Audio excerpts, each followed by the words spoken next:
¿Quiénes son los hombres de negro? Más allá del hecho indiscutible que existe suficiente y preclara evidencia de la realidad de sus manifestaciones, que no se tratan los testimonios que dan fe de su existencia de hábitos paranoicos ni de fraudes y mistificaciones, sino que realmente testigos y ciertos investigadores han sido visitados, han sido contactados por medios físicos en la mayoría de los casos, sean telefónicos o presenciales. E inclusive en algunas ocasiones los contactos físicos se mixturan y superponen a contactos no físicos. Estos seres también aparecen en los sueños de ciertos individuos antes o durante los contactos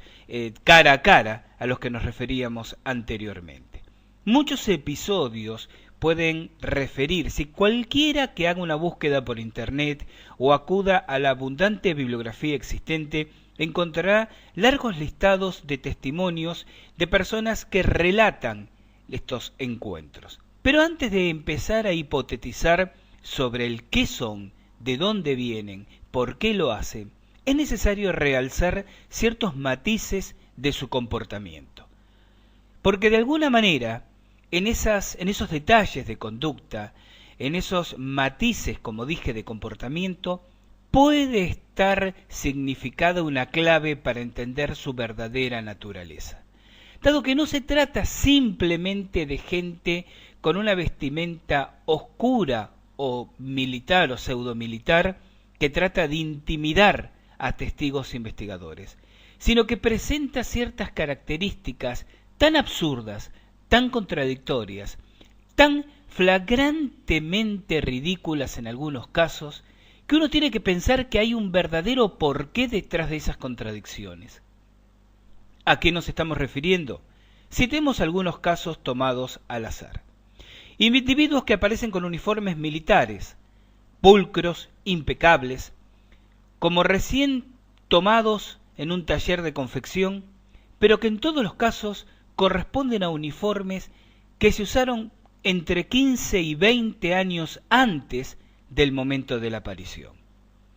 Testigos norteamericanos que recibieron la visita de hombres de negro en los primeros años de la década del 70 dicen que estaban impecablemente vestidos con uniformes militares de la época de la Guerra de Corea. Esto es tan generalizado en el fenómeno de los hombres de negro que se extiende a todos los matices. Aparecen vestidos de traje,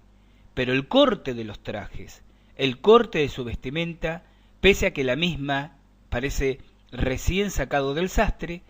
es cuando menos una generación atrás en la moda. O llegan al lugar del encuentro o se alejan en misteriosos automóviles íntegramente pintados de negro, relucientes, impecables, dicen los testigos. Era hasta penetrante el olor del cuero nuevo de los tapizados, pero que siempre se trata de vehículos que tienen por lo menos 20 años de atraso al momento en que son empleados. Esto no puede ser azar. Esto no puede ser producto de un descuido en la escenificación de todo una aparición en escena para impresionar al testigo. Esta sistemática desactualización en las modas y las costumbres debe obedecer a una razón,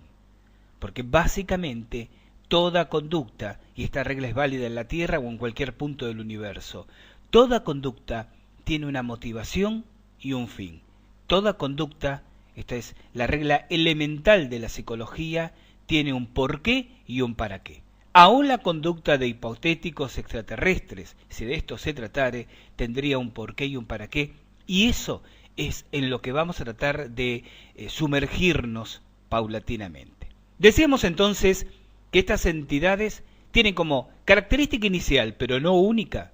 que aparecen vestidos, usando elementos, herramientas, instrumentos, vehículos impecables, pero que a todas luces tienen 2 décadas, poco más, poco menos, de antigüedad, de desactualización, dado que no se trata, insisto mucho en este concepto, de elementos viejos restaurados, sino como recién salidos de fábrica 20 años atrás. En segundo lugar, es en muchos casos, absurdo el comportamiento de estos personajes. Desde el MIB, desde el Man in Black, desde el hombre de negro, que sentado frente a un testigo, permite que éste observe un extraño cable verde que sale de su zapato y parece clavarse en la pantorrilla derecha por debajo del pantalón, hasta una pareja de extraños individuos que citan a dos investigadores en una cafetería anexa a una estación de servicio y que mientras conversan con ellos sobre sus investigaciones y van sugiriendo amenazas y lo peligroso que para sus vidas puede ser su actividad, el personaje masculino de esta extraña pareja, insisto, vestida de negro, comienza a manosear sexualmente a su pareja, preguntándole a los sorprendidos y, cuando menos, desorientados investigadores presentes si estaba bien como lo hacía. U hombres de negro que en sus encuentros o contactos, ora telefónicos, ora personalizados, amenazan a los testigos, pero con un lenguaje que cuelga de los labios de Humphrey Bogart en Casablanca o en cualquier película de época. Esa especie de retórica innecesariamente oscura de los seriales norteamericanos clase B de los años 50 es el lenguaje con el que se manejan estos personajes. Si esto hubiera ocurrido en un par de episodios, uno cuando menos pensaría que estamos en presencia de una situación absolutamente inventada por aquellos que la relatan, la denuncian, o cuando menos el encuentro con un personaje, con un psicótico absolutamente desquiciado y absolutamente desconectado de la realidad. Pero cuando de pronto esto se repite y cuando los testigos de estos episodios viven, o mejor dicho, sufren situaciones extrañas en el contexto y en el entorno de sus vidas cotidianas, asociados inexorablemente a estos episodios de encuentros con hombres de negro, uno no puede concluir de una manera ingenua, frívola y superficial que se trata simplemente de un montón de tonterías. Citamos por caso, por ejemplo, ese investigador, también norteamericano, que visitado por hombres de negro, cuando se retiraban estos, que eran dos, le dicen, de todas maneras, cierre la boca, porque no quedarán pruebas para probar lo que usted dice, que en referencia a una investigación que este omnílogo había realizado referente a la aparición de un objeto no identificado sobre cercanas instalaciones militares, teniendo en su poder declaraciones testimoniales y fotografías guardadas en su caja fuerte. Se retiran los hombres de negro, y cuando horas más tarde este mismo investigador abre su caja fuerte para retirar ese material y seguir trabajando en la elaboración de un informe, encuentra que dentro de la caja fuerte, incólume, no tocada, inviolada,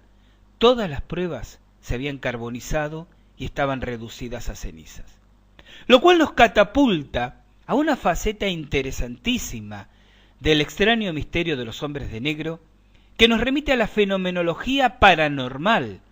a los fenómenos parapsicológicos que de una u otra manera parecen cautivos de estos personajes. Porque con referencia al ejemplo que acabo de citar, uno no puede menos que, como investigador de lo paranormal, pensar en la pirogénesis, la extraña combustión espontánea que se produce en algunas ocasiones bajo condiciones controladas experimentales en los laboratorios parapsicológicos, donde la energía psíquica de un agente, de un dotado, genera la combustión, repito, espontánea de la materia, como en el caso particular uno podría deducir ocurrió con estas fojas y con estas fotografías guardadas en una caja fuerte que se quemaron espontánea y por supuesto inadvertidamente para su propietario.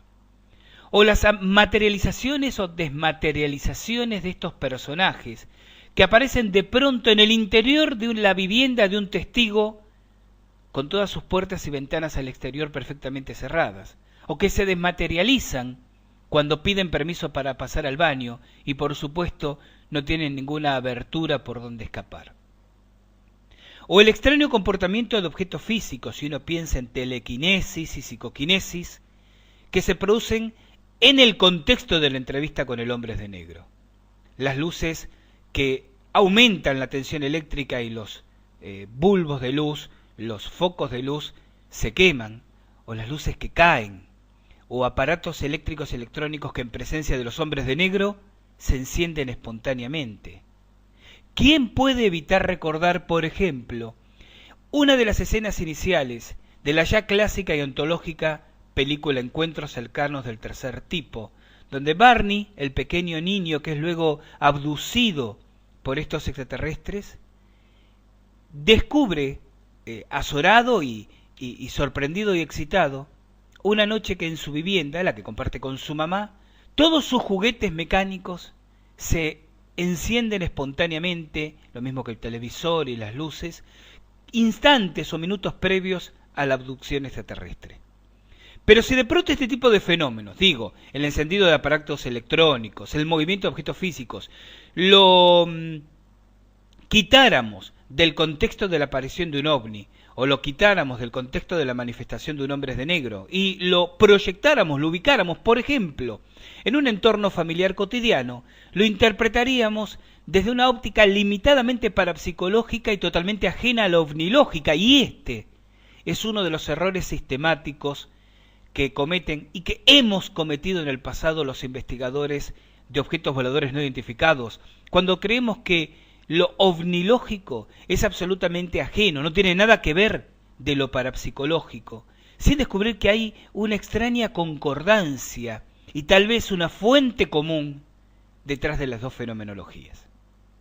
Ustedes dirán, pero Gustavo, ¿es necesario incursionar en terrenos tan esotéricos, tan ásperos, para explicar lo que quizás sea simplemente un grupo paramilitar, paragubernamental, dedicado a silenciar testigos e investigadores? ¿No es posible suponer simplemente que se trata de agentes de inteligencia o, como lamentablemente nos acostumbramos en una época a decir en Argentina, mano de obra desocupada